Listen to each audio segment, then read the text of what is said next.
Damn, son, where'd you find this?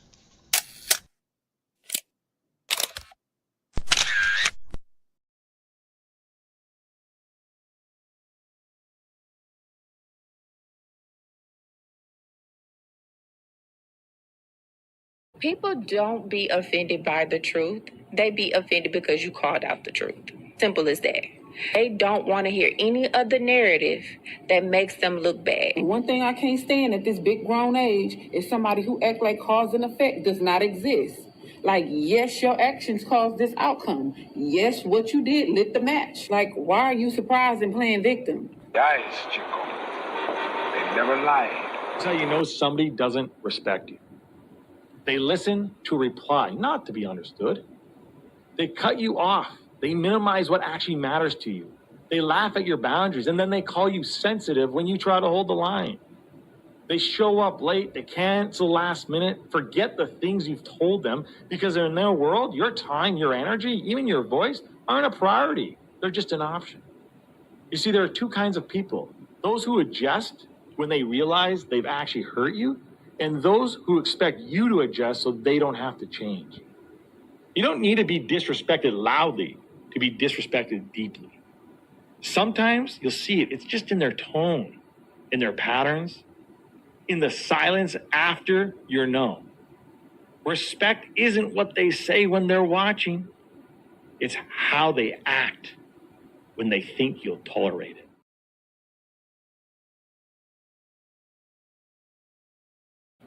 Mantra, slave song, slave ship, rip skin, made me rip bones. But no matter how close I hide, my ancestors speak. They tell me the tide isn't front on us like we're weak. I haven't been getting sleep, longing to sing until I surpass peak. Until they think we are equal, please. All I want is peace. My ancestors beat drums until their bones would bleed, begging the generations remember our story. Good morning, good morning, good morning. Peace and blessings. Glory, praise, and honor to the Most High.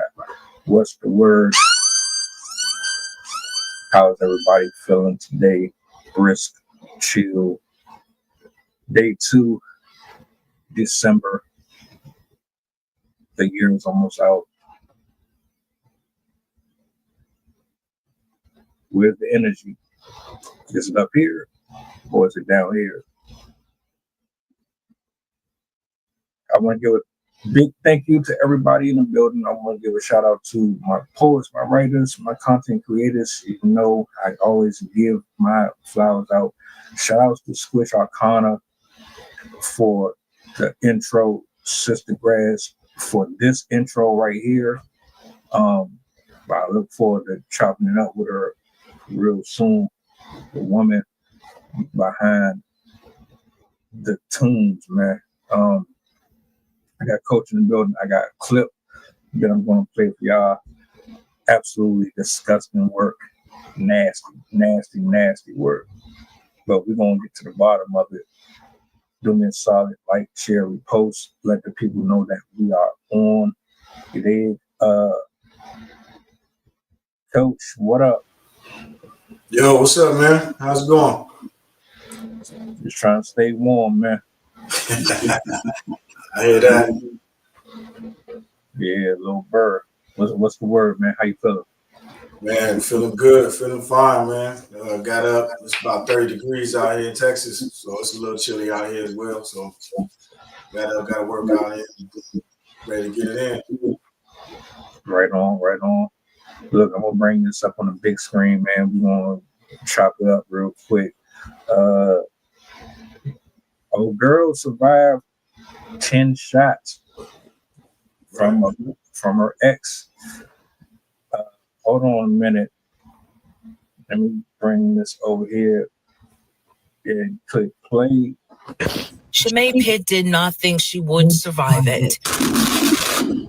Right here, I have a bullet wound. She says on November 2nd, in a fit of rage, her ex-boyfriend Joshua Woodrow shot her 10 times. I see the inside of me on the outside. Pitt tells me she agreed to meet with her ex to talk. She says that conversation turned violent and there was a struggle inside of her car. He steps back. he steps forward and he starts shooting me. My ears are ringing, but I come into realization that he's shooting at me. Pitt says Woodruff then drove her from Snapfinger Road in DeKalb County to Douglasville. At one point, she says she heard Woodruff make 2 phone calls. Basically asked them what to do with my body.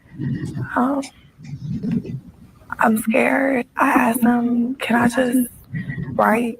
just write a letter to my son? Pitt says Woodruff eventually abandoned her at a hospital while paramedics rushed her to another hospital in critical condition. Security detained Woodruff. Police charged the 25-year-old with aggravated assault and false imprisonment. Pitt's mother says she wants the charges upgraded. He needs to be charged for bringing over county lines. He needs to be federally charged for having an automatic switch, which is a federal offense. A few days ago, the Fulton County DA said Atlanta is under a domestic violence epidemic with nearly 1,000 felony cases pending.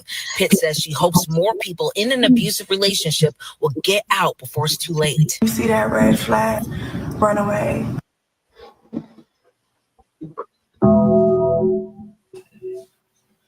Domestic violence, domestic abuse, whichever term you want to use for it.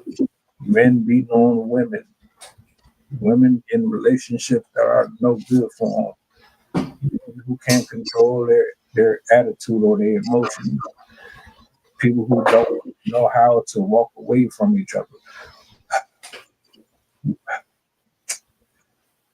What your thoughts on the clip first and foremost before we go further? Man, it's amazing that she made it through it. Physically, anyway. Can't say that mentally. Definitely gonna be a road to recovery from PTSD and a bunch of other things. But yeah, amazing she pulled through. That's definitely an inspirational story to tell. Yeah, God definitely was on her side that day.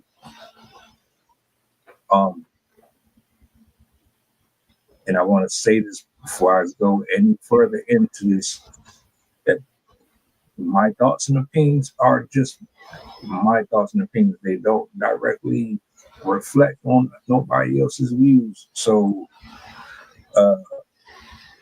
YouTube, don't come for me. See, I got a problem with certain keywords. And I'm still saying what the hell I want though, but I just want to put that out there because y'all be real grimy. I give God the praise for keeping her because there is no excuse, there's no explanation, or there's no way to rationalize trying to take somebody out unless it is a life or death situation. Because somebody don't want to be with you, or because you have a hard time letting go, is cowardice, is corny, it's weak.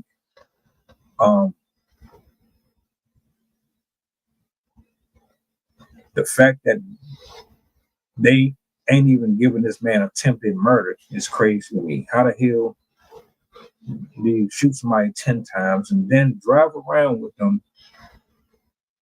because your intentions originally were to discard and dump her off like she was trash? You telling me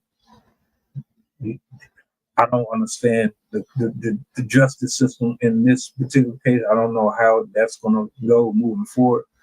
That's disgusting to me. His lack of maturity is disgusting to me. I'm ashamed to see the complexion on the screen is a reflection of minds. Those are just my initial thoughts, man. Absolutely unacceptable. Yeah, so it seems like it's like they mentioned, it's on the rise out there in Atlanta. I mean, it's unfortunate, especially after we just had a conversation last night about preventive maintenance and being able to identify, in situations before it escalated and how to get away from that situation before it gets that far.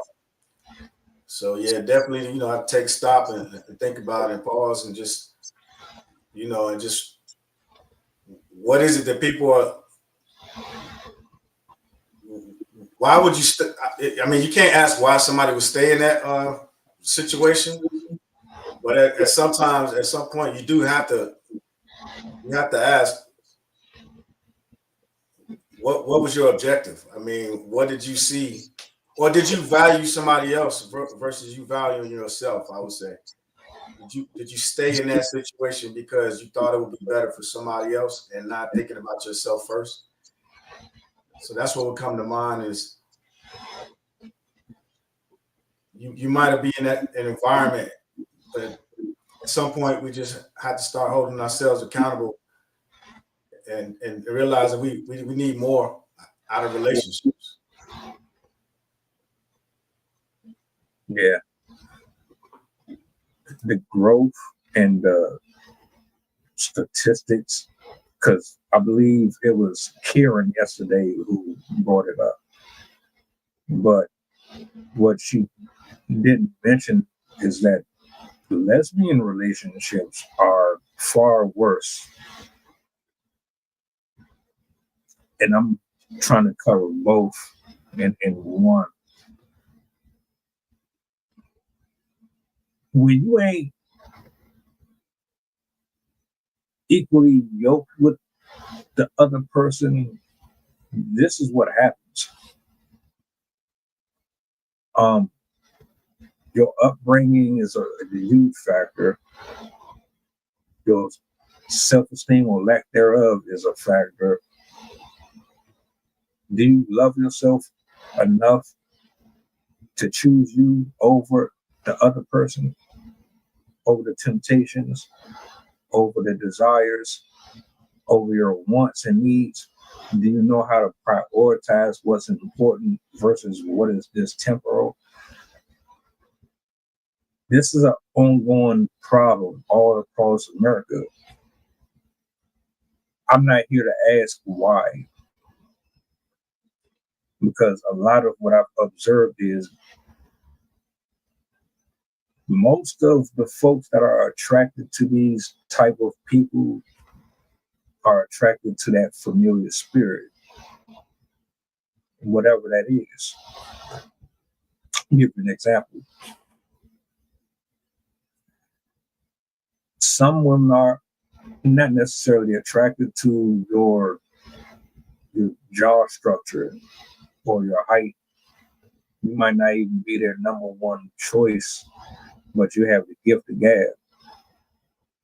You just got a smooth mouthpiece. You know how to talk their drawers off. Some people, they get a lot of women, or they're attracted to a lot of women. So you're constantly leaning towards that, but you're attracted to shallow pieces of a person, and you're not really digging deep enough to discover what else is beneath the surface. Are they protectors? Do they know how to grow with me? Are they somebody that I can follow? Is this someone that my children can look up to as a role model? Are they in and out of the streets? Are they contributing to the community in a positive way? Or are they problematic? Are they constantly in trouble? Do they have a horrible attitude? Are they impatient? Like there's things that we be dismissing because of, oh, they look good. And then you get into these relationships, and I mean, granted, some people are very good at the chameleon and they can conceal their true natures. But I don't know if I really believe that a person doesn't see certain red flags. As much as they say, "Oh, I didn't know," I didn't know. They came off so sweet. Well, that might be true, and I'm gonna use might, but I put it this way: try the spirit by the spirit. Someone who is like, if somebody is real smooth and they real fluent with how they talk, that could be a red flag. Because that means that they know how to lie in your face. They can stare you directly in your eye and they can tell you the sky is green and you'll believe, because they just know how to talk. There's things that come off as maybe flirtatious and cute and attractive, but really it's really them yelling at you, waving a bit. Oh, you don't want to come here. You just gotta recognize it. Like, Yeah, I mean, all of that stuff, like you just said, you know, people with bad intentions or good intentions or whatever their objective is, they use what they use to get what they want. It's 100% true. But it just needs to be first, maybe some educated platforms that can maybe be more relatable as far as to helping folks out and educating them on just being good individuals and good people. Not necessarily looking at for red flags, but just identifying positive behaviors. Like you mentioned, getting over on people and maybe teaching them what good morals and values are.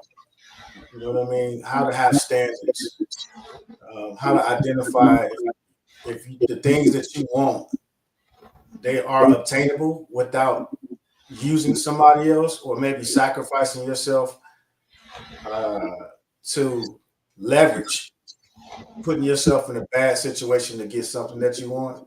Maybe, you know, teaching them about empowering them on how to utilize tools and resources to get it for themselves. You know, again, to be cliche, you know, give them a fish they can eat, teach them how to fish, you know, they can eat for the rest of their lives. So maybe more of a going back to a structure of that, because what happens right now is everybody's in the stages where they cut people off and they're in cancel culture. Nobody's teaching to educate anybody. Everybody's assuming people should know, but you only know what you know. You can't assume somebody might see a red flag, but they don't necessarily know how to get themselves out of that situation. So again, that goes back to the education and teaching part, because, you know, just like you said, people probably do identify with red flags, but that's it. They can identify with it. Now, how the hell do you get away from that situation? Or how do you, if you dug yourself so deep until you identify with the red flag from your understanding and your perspective, then now how do you get out of that situation? Because the other issue too is some of these organizations and places that are offering solutions. Again, we talk about the messenger and the message. Some of these organizations, people just don't feel comfortable going with, and so therefore they're not. And that's you can point the finger at whomever because they choose not to go to their organization to get the information. They could put their ego aside and just get the information and then bring it back, or they just don't know and don't feel comfortable. But you still have to provide other sources and options. But they also have to be accountable as well to want to get that information and want to do something once they identify those flags that you said. How do you convince somebody that has already been accustomed to being in this type of environment for a long time? You know, you've been indoctrinated over a course of 10, 15 plus years. This stuff starts from elementary school going into your adult life. You are pretty much like, it's like a part of your DNA almost. Well, the first, I'm sorry, I thought you wanted me to answer the question. Go ahead. Yeah, no, you got it. Nah, it's the first thing that you said is how do you convince? If you're trying to convince somebody, then it sounds like you don't have good intentions behind it, right? So again, it goes back to the education piece. So when you're educating somebody, you're identifying the problem, and then you're stripping away whatever you identify as being the issue. And remember, it's pattern based. So as long as it took them, as long as they've been doing whatever you identified as the problem, that's how long they've been doing the wrong thing. So just as long as they've been doing the wrong thing to develop that pattern, you have to now implement the new thing after you've identified it to strip away that bad pattern and develop new patterns. So you can't convince them of it. You have to identify it, and then it has to be identifiable to both. That's why when they have interventions, everybody's coming together to be like giving different perspectives. Hey, look, you're crashing out. So by helping them understand, because if they don't understand, they're just going to go back and do the same thing all over again. Because after the first time, they'll see it probably worked, and then if you're not around to be that crutch and it doesn't work, now just revert back to what worked for me before. So you can't convince them. You know what I mean? It's a process, and that's why you got to have structure. Without structure, you can have a path, but you won't develop patterns in a route. If that makes any sense. Yeah, screaming at somebody is not going to work. I don't even believe interventions work, because with interventions, they can work, but I know me. See, you can talk to me normal. You don't have to scream and yell. But if you're antagonistic and if you're self-righteous, if your delivery comes off as if your nose is being stuck up at me and you're trying to be condescending, and I sense that, I'm not going to receive it. Yeah, but you're making a conscious decision not to receive it. It's not that you can't receive it. You're making a decision. You already have your defense mechanism of, as soon as somebody says something I don't like, I'm cutting their ass off. So you're not willing to receive it because you already got your guards up saying, if these check marks happen, I'm not fucking with it. So if you're already putting up your defense mechanism, it's like being in a fight. You already got your guards up. So if you're saying that, then you're already not willing to receive it. So let me ask you this then. So if I spend an hour on a live stream and I'm screaming and I'm yelling and I'm saying you bit this and you bit that, right? Is that still okay? Because for who? I mean, for whoever the message is for. It's some people might resonate with it, and some people won't. That's why you got to have a variety. If you're channeling one particular audience, and you know who that audience is, if that audience received that particular communication and feedback, then they would receive it. But that's not saying everybody in the audience would. So that's why I say who. You got to know who your target audience is. And that's why I said I'm different, right? The way that you're communicating with me, that's fine. I work with that. But it's a way that you deliver your message to specific people. There are folks that like that ratchet hood shit. There are people who would rather you just be calm with your approach. I prefer calm with your approach because right. I'm not in the jungle. I'm not swinging from trees and shooting arrows at Indians and all that. Like, you can reach me. You're not going to have to climb Mount Everest to get my attention. That's my point. Right. So with women in these situations, I can't speak for all of them. I know two that I can say from a personal experience that I've tried both approaches and I was met with contempt. And I had the best intentions in general. I'm watching you literally go through hell.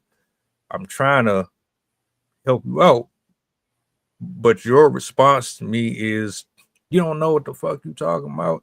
You just jealous. You because you like me and because you want to, and you just don't want to see me happy. You know you know what I'm talking about. That type of shit. So like, all right, man. I hear what you saying. Help people if you can help them. That's the problem, man. Listen, I'm gonna keep it. I'm gonna keep it honest with you. So if you can have best intentions on wanting to help somebody, but that don't mean you're going about doing it the right way. You're going about doing it the way that works for you. Because again, there's a reason why when you're communicating with somebody, like you just said, that the resistance is there. Like you said, if somebody's talking to me aggressively, you know, uberly screaming and going above the top, you're already shutting down. You don't want to hear it. The same, and this is why the personalities, knowing to understand the personalities, right, comes into play. Because as you understand, the first thing is somebody has to understand how they actually like to be communicated with. Because you got so many people that watch social media and these television shows, and what happens is they think that's the way they're supposed to communicate with people. And they might not even like to communicate with people that way, but they see that, like you said, by yelling and doing what's considered to be ratchet or whatever the case may be, may quote unquote work with some people, and they may think that's the personality that they're supposed to adapt versus just realizing just being who they actually are themselves. So that's what I'm saying. If whenever you're trying to, and it's hard to communicate with people, man, it really is, and that's why you got to understand. Well, they have to understand what they actually like and what works best for them. And then when they understand that, you got to figure out a way to, one, meet them in the middle, because now you're probably compromising the way you typically would communicate in trying to communicate with that person, and that everybody comprehends and is able to receive and send that information back and forth. So it's a conscious effort on both sides to be able to understand that, because like you said, somebody can throw out some flashy words, use fancy jargon or whatever the case may be, and people be like, "Oh, they so smart," and they ain't doing shit but selling you something out of a magazine or a used car salesman selling you an apple, telling you it's an orange, whatever the case may be. It doesn't mean anything if you can use whatever fancy words you want to. People go to seminars all the time because people speak well on stage and they sound good. And then they'll go home and be like, "Man, I just paid $100 for this seminar, and none of the shit he said works for me. I'm not being successful at it." Well, you're not being successful because it's not applicable to you. You know what I mean? So again, it's about understanding the communication styles. What kind of hell is a person going through being used to or accustomed to a lifestyle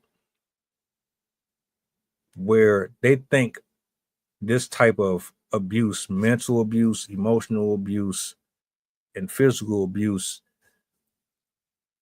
is normal? How do you walk around with that type of conditioning and don't feel weird or it doesn't have some type of stress or strain on you? So the brain, man, is it can easily be rewired. That's why I keep saying destroy and rebuild, right? So you may be thinking your sense, some of the things that you grow up, the ways you receive feedback from somebody, a parental figure, somebody who you might have been close with. You do something good, they give you praise. You do something good, they give you praise. You do something they don't necessarily agree with, then there's a reprimand for that, right? Same concept there's different ways to train dogs. Positive reinforcement or negative reinforcement. Shock collars or giving treats and pressing the click button every time they do something that trains them to hit the click. They know they're going to get a treat and they're happy, right? Same conversation. Because you're mentally training your brain for positive recognition and negative recognition. So it all depends on what the activity that you're doing. So if we're in a relationship and you were abused growing up, you naturally gravitate towards somebody, that authoritative figure that may reprimand you because that's the type of love that you used to getting. So you gravitate towards somebody that does that. Versus you go to somebody who you may say gives you hugs, gives you kisses, smacks on the ass, and tell you, "Hey, baby, I love you." You may say, "Oh, he's soft." You know what I'm saying? He don't know how to treat a woman. He don't know how to get the real woman out of me, right? Because she, quote unquote, considers the real woman to be probably when she was getting physically negatively rewarded for something that she did versus positive affirmations and things like that. So you become to get rewarded with the negative things. So you think those negative things are positives. Hence, people think going to jail, is being a real man. And then, now you got this big thing with everybody talking about snitching, not snitching. We talk about, when is it?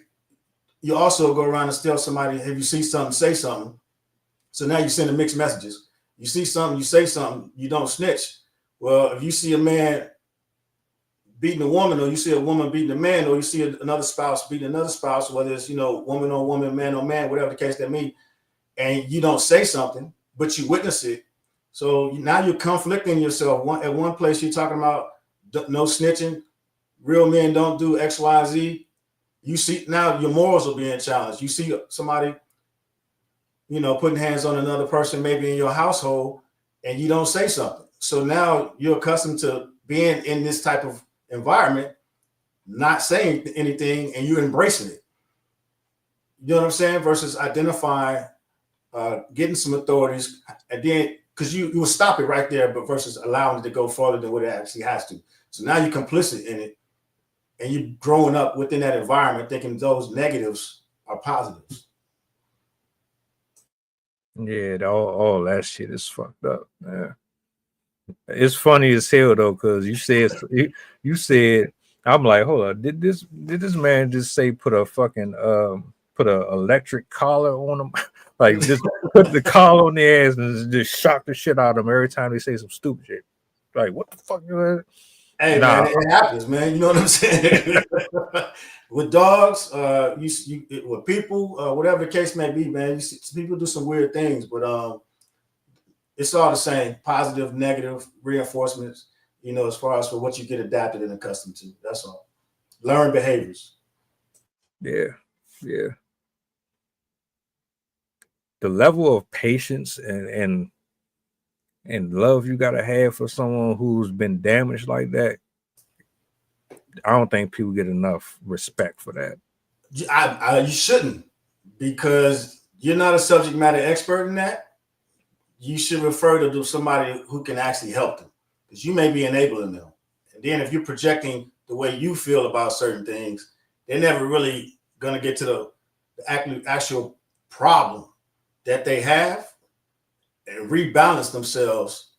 And then it's not good on you from putting yourself in that type of position as well, because now you're not taking care of yourself mentally.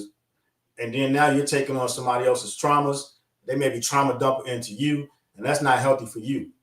Because remember, you got to make sure you take care of your mental health. And then what you should be doing, because there's no difference if somebody was physically hitting them, you don't take them home and put an ice pack on their face. Take them to the hospital, get it reported, make sure there's no internal bleeding. You understand what I'm saying? There's a process to it. If you follow that process, now you're not taking those extra burdens on you. You're allowing the subject matter experts to do what they get paid to do. Then the proper documentation is being had.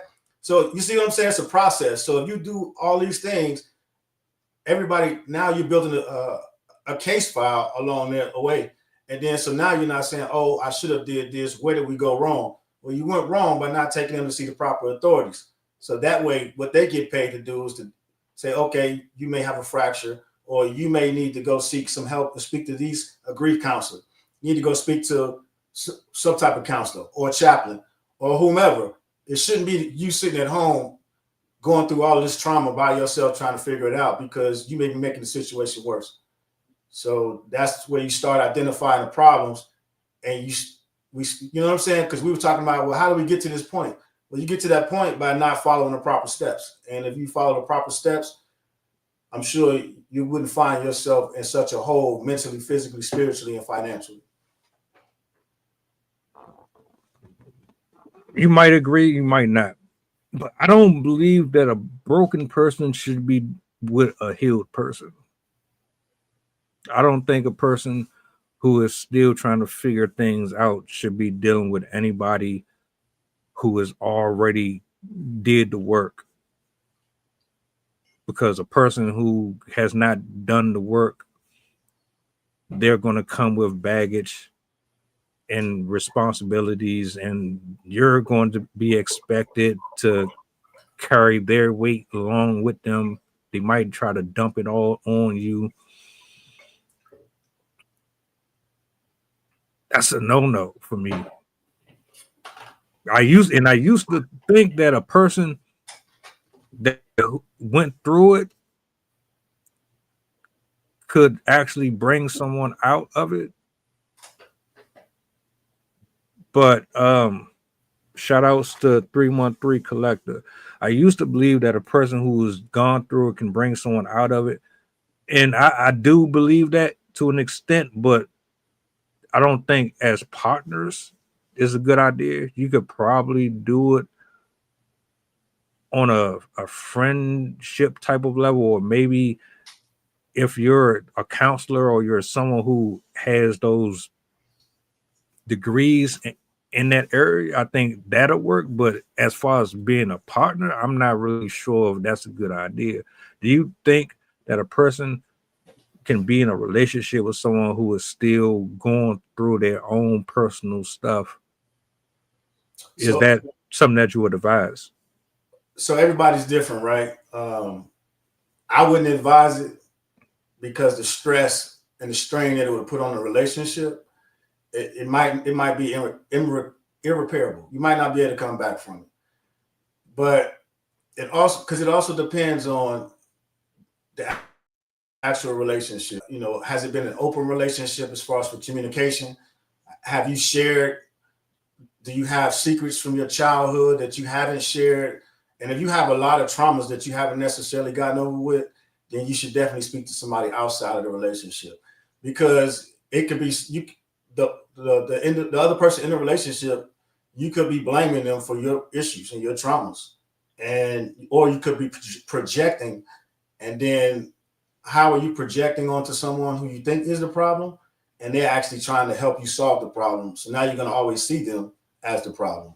So I would definitely suggest and advise to seek help outside, because like you said, one person that may be still suffering through traumas, and the other person that has, seeked help and guidance and has found a way forward.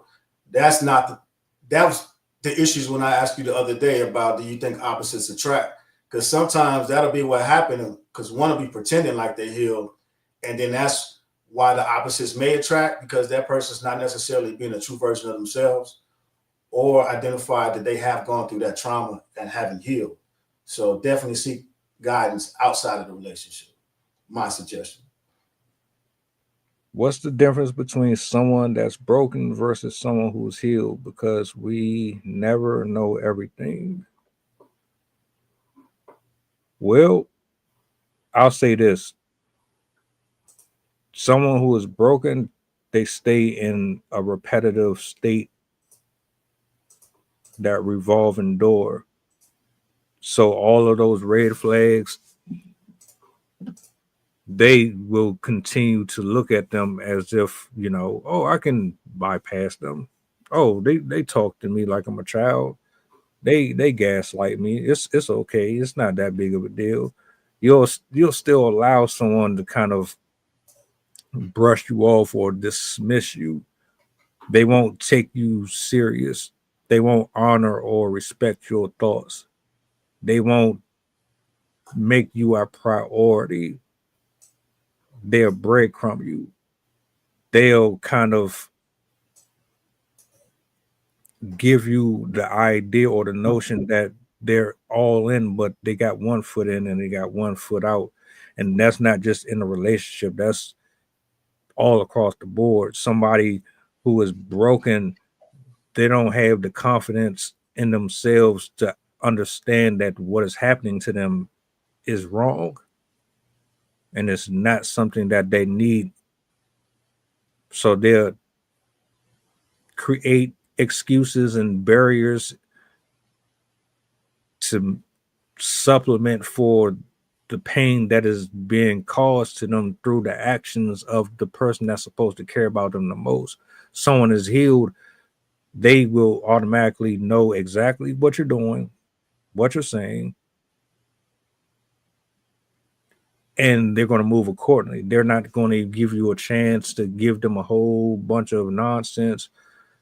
They're going to set all of them boundaries off the gate.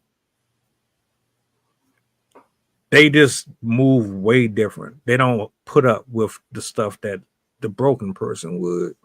Just my 2 cents, though. No, yeah, well said, bro. So broken, typically unresolved traumas. They don't necessarily believe they'll. An example would be, why would I do it that way? It would never work. Why would I put my time and interest into that? Because it never pans out. And also some trace of emotional instability in relationships. Because that's what they'll typically say. You'll see some narcissists bounce from one relationship to the next without actually healing. And then a healed person, they'll adapt to coping mechanisms. If that makes any sense. Open-minded, willing to grow, because you're not necessarily holding on to something from a previous relationship. Because that's what you have to be careful for, is you can be hurt from a previous relationship, and that's what's something you're going to be on your guard with the next relationship. Because you shouldn't go into the next relationship like a game of spades. You're down 40. And now you're bidding your hand accordingly with the next relationship. The next relationship should be a clean slate, because the person that you meet, that's a friend. That's any relationship. A friend, somebody you meet at a networking event or something along those lines, they shouldn't be penalized for something you encountered with another person. And that's something we do a lot, because we'll say, oh, no, I went through that before. That ain't happening again. Now, that's not saying you can't go into a situation and just be weary, but you can't move a certain way that the person that you're engaging with, you're being extra careful, and you're not allowing certain things to naturally develop. And that's what happens when you try to grow. And when people get into new relationships, they pivot and move differently because they don't want to make the same mistakes that they made in the last one. So that's the difference between broken and healed.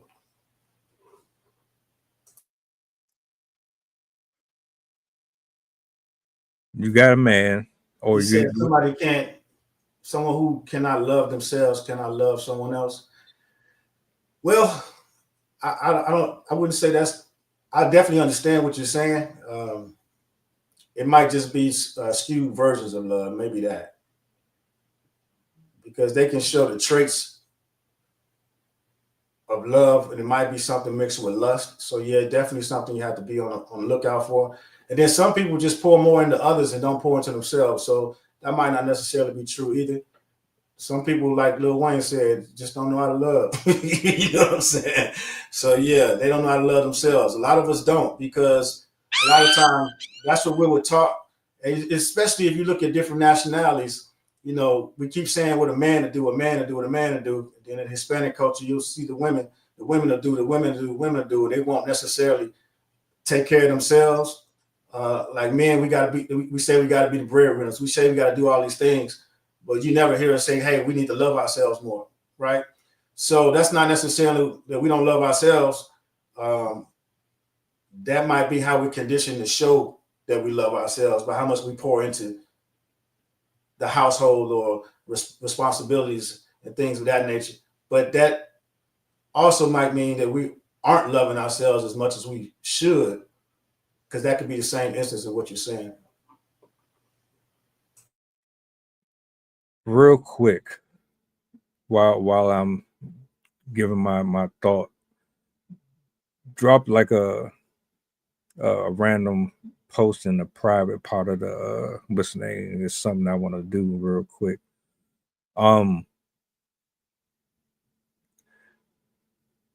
To the brothers out there, I mean, well, this goes to men and women. If you have to put your hands on another human being because you are not getting out of this relationship what you desire, that might be a sign that you need to reevaluate what you are doing there. I'm not even being funny because I already understand what the pain probably feels like, what the embarrassment feels like. You got to get a grip of yourself. Nobody is worth losing your life over, your freedom over. For you to put your hands on someone or to shoot somebody, you're going through something, some type of hurt, and you don't know how to regulate it. That's a problem.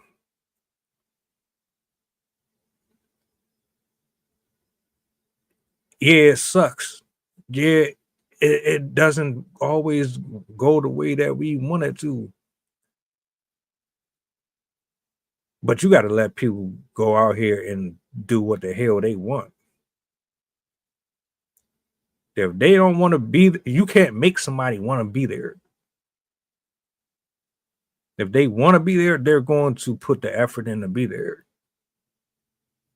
Forcing people to stay is just doing you a disservice. That's embarrassing to me. If I got micromanage a relationship, I don't want that shit. If I gotta hover over you and question your loyalty, and I gotta do all of that to convince, nope. Because the person that is for you, they're not going to put you in that type of position or environment at all. So now you upset because you don't get your way and you can't make them love you. You don't feel small. You don't feel some type of way about the fact that you gotta literally keep sweat your way into some box, or you gotta be TLC and try to get this person to hug you and kiss you and smile at you and show you respect and just nah, I'm not doing all that. A person who really rock with you, they're gonna make sure that you know it at all times, and you don't have to do a whole bunch of extra stuff for it. Period.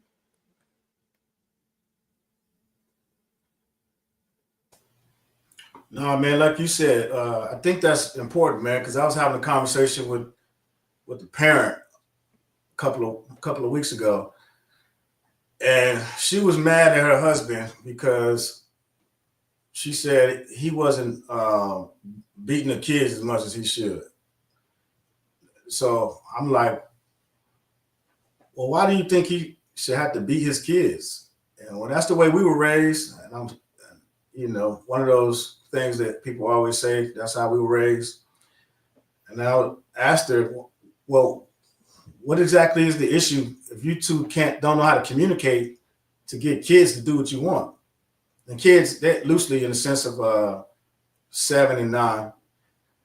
And so like you mentioned earlier, it was the communication styles, the delivery, yelling, screaming, and they just didn't respond well to it. But the solution to her was they needed to, put their hands on the kids and spank them more. That's just the mindset of people. Like you said, if you can't talk to somebody, you feel like you got to put your hands on somebody to get them to do something. That's probably an indicator right there that you got some issues.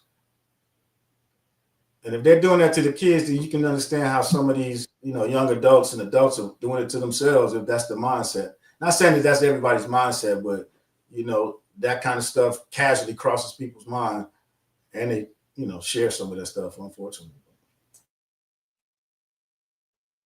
Just so y'all know, the QR up there at the top, that is Coach. That is his info, just in case y'all want to follow and keep up with all of his endeavors moving forward. Took me a minute to get that working over here, but keep your hands to yourself, ladies and gentlemen. You are not living in Olympics. What is it? Olympia? The shit with Zeus and them. Yeah, Olympia. Yeah. These niggas be acting like they gods and goddesses and stuff. Like, you gonna get crapped on just like the rest of us, because we be messing around with people that we ain't got no business. It happened to everybody. Right. You ain't Chris Brown, my nigga. Like, come on, man. We gotta be realistic with some of this stuff. Yeah. Pick your poison. Nah, exactly, man. And that's what it is. You gotta pick the lesser of the two evils. Yeah, and then like and my final thoughts on this, and I'll give it back. You get what you put in the universe. Everything that you sow out here, you get right back. You can lie to me. You can lie to Coach. You can lie to yourself. You can't run away from it. You can't run away from them seeds that you plant in this universe. Because if you treat people a certain way, what do you think is going to happen to your heart? What do you think is going to happen to your thoughts, your spirit, the way that you function, the way that you think, how your attitude is? All that stuff. There's a unison to all of it. All of it. Without the action, there is no reaction. So if you jump out there and you want to pretend to be a swinger, guess what? There's a future waiting for you. You might not see it yet, but you're the painter creating the art that will once have a face to it. Eventually, the canvas is always blank. You got the brush, and everything that you put on that canvas is your decisions and your choices. You create whatever work come from it. So when it's all said and done, you looking right at yourself. That's all I'm gonna say about that. If you want to add in, well said, bro. Well said.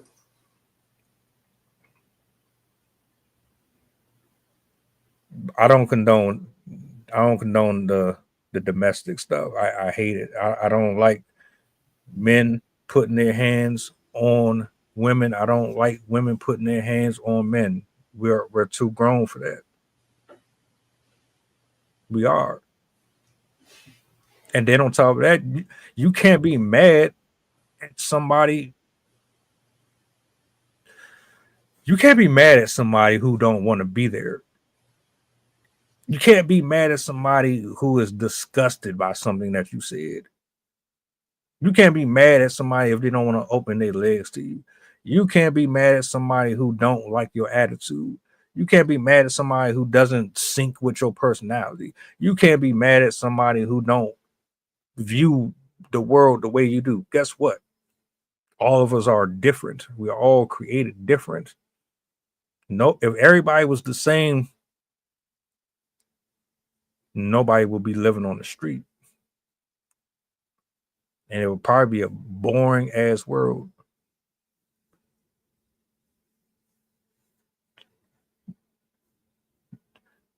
The sports do have some things to contribute to this. I'm not really. Do you think that sports has a lot to do with what we're seeing too? No, man. It's it's the mindset of what people think they're supposed to be doing. I mean, people ain't out running around just tackling people in the streets. They ain't walking around crossing people over with basketballs and pulling up jumpers on people. You know what I'm saying? I mean, because sports actually teach discipline, teach teamwork, foster communication. And that's why, unfortunately, a lot of people put their kids into sports, man. It's because we don't do that enough in our own communities. You know, there's some pockets of it. Some people rely on Sunday school and churches, you know, to send their kids to learn, you know, communication skills or just to be a part of whatever group they're a part of. But for the most part of it, everybody put their kids in sports to learn how to foster some type of teamwork, because more than likely, especially in a single family home when it's one parent, teamwork, go learn something for some other people, some communication skills, and from who? The coach. You know what I'm saying? The authority figure that's there. So now whether those things are actually happening or not, I can't say that I can't, you know, attest to it. But they put that out there, and it allows to them to not only learn those things, but try to channel that aggression and that anger, you know, in a healthy way. Now, the other stuff that you do outside of that, and again, it goes back to an education piece, man. Is that the only source of structure, of discipline, of teamwork, of communication? Because if it is, then that's probably where the issue is. You know, not enough time focusing on structure. And a lot of times in the households lack structure. You know what I'm saying? No, I'm not saying all. Again, just speaking in general, structure is what's lacked. So when you don't have structure and you don't have a way to channel that extra time that you have, that you're looking to be busy, to exert that energy, to learn or to do some different things, having a job, you know, having slap fights. Okay. People been slap boxing in the streets since the early 60s. Slap fights is something that just come along, just like bum fights came along. It's social media. It's another way of making money. It's another marketing tool. They also got pillowcase hacky sack races. You know what I'm saying? They got a bunch of other things that's out there. It's just another way to make money. So yeah, what you make in the comments, distractions from power. You're 100% correct, right? There are things that they are monetizing, they're marketing, and that they're targeting, you know, folks with and on ways to make money off of it. So I wouldn't necessarily say it's the sports. It's probably how they're marketing and how they're using it for entertainment. Right now, because of that, you got backyard boxing that's going on. It's been going on for over 20 years, but now it's something that's becoming more popular, especially with the video cameras. But they're trying to do it the right way. Some of them are using headgear. Some of them are at least using gloves, you know, 8 ounce, 10 ounces. So again, it's another way to relieve stress. And I think as long as it's organized, then you can kind of see the value in it, I guess, because it's another way for people to use to generate income as well. So I won't, just say it's strictly because of sports. Now, we were talking about mental health issues and stuff like that. Then I would probably agree with you because of, head injuries, the frequency of how they're doing the sports, like football, they added an extra week, things like that. So if you were talking about, maybe mental health issues and those type of things, that I would definitely understand. Yo, I used to watch bum fights. I feel bad that I used to watch that shit, but I was young. I was young as hell. Well, exactly. So the marketing worked. Yeah, before all this, we used to get our weed and all our drinking shit on Friday, and then we'll have a bunch of dumb shit we would watch. That was one of them. It was that, and it was just, I don't know what type of shit they was into, but they used to watch the joints where folks would be executing people on camera. I can't remember what the name of it was. That shit was crazy, bro. I don't know how the hell I ever looked at that. It wasn't Faces of Death, was it? What? It was that. It was, yep. Okay. Yep. Crazy shit. But nah, they got pillow fighting as a sport now. Yeah, I couldn't think of it. I said hacky sack with a pillowcase, but Yeah, yeah, that's what I yeah. meant. Yeah. You're like, what the? That shit crazy, man. And the little slap joint you said too. Yeah, yeah. Who paying? Like, who's paying? I know this is nothing. It ain't got nothing to do with this, but what the hell? Who's paying to see somebody just slap their head?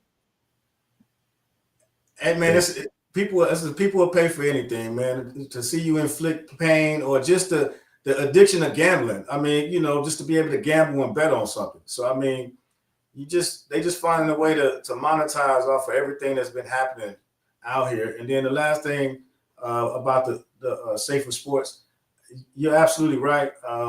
You can use safer sports to instill discipline like karate, taekwondo, jiu-jitsu, and all those type of things, where they teach safety mechanisms, how to tap out. So and that's considered to be violent sports, but they teach discipline and not necessarily the execution part of it. You know what I mean? Up until the point tap out as safety mechanisms is taught, but they might not necessarily generate a lot of money because that's not what Americans want to see. But she's correct. I'm glad they brought that up though. That's just like specifically for folks that's dealing with situations where they scared to leave the person because they might be crazy and all that, and you got to protect yourself.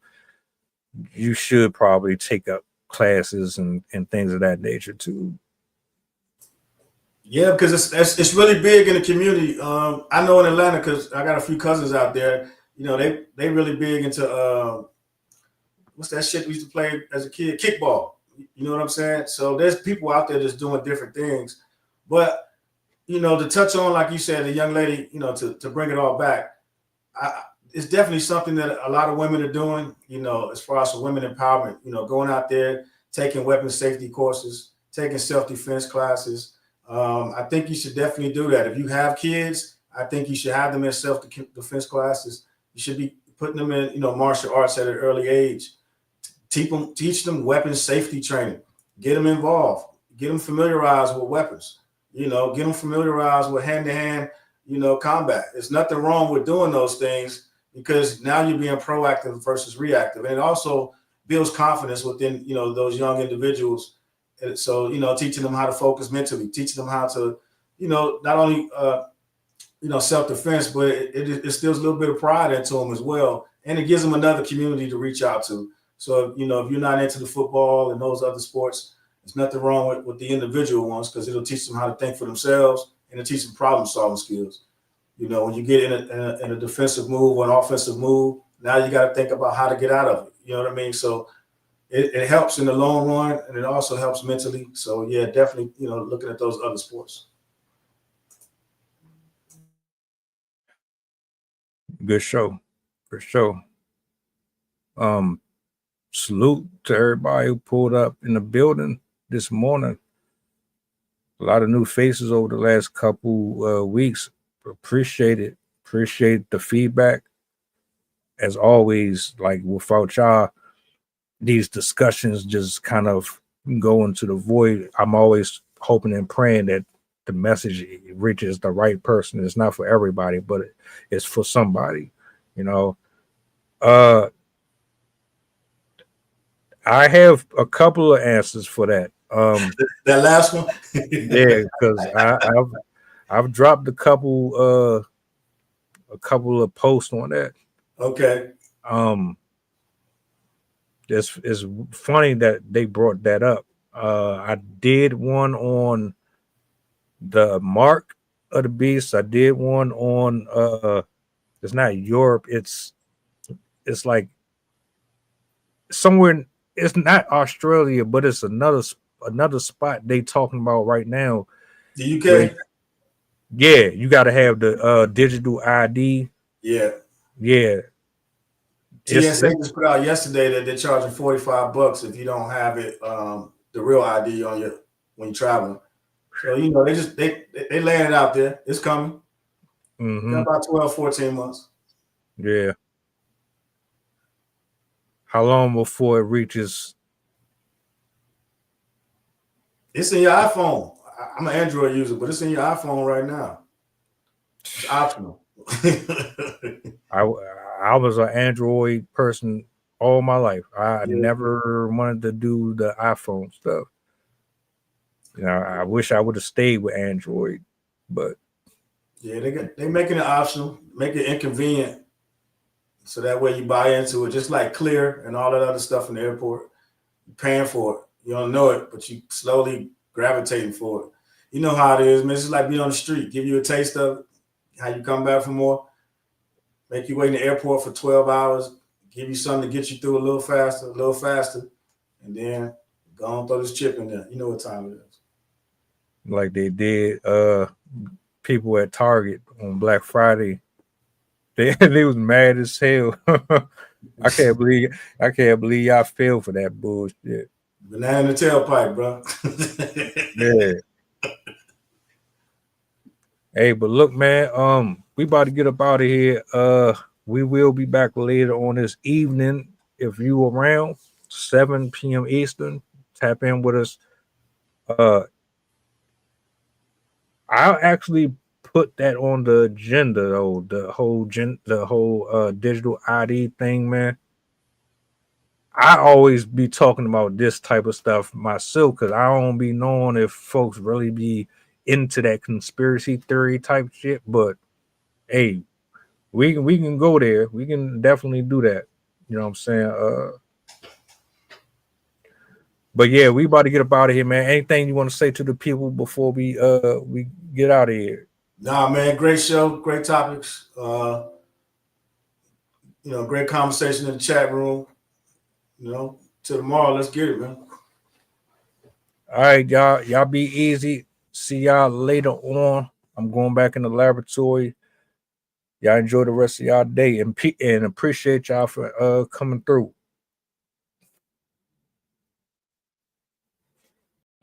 Mantra, slave song, slave ship, rip skin, made me rip bones. But no matter how close I hide, my ancestors speak. They tell me the tide isn't front on us like we're weak. I haven't been getting sleep. Longing to sing until I surpass peak. Until they think we are equal, please. All I want is peace. My ancestors beat drums until their bones would bleed. Begging the generations remember our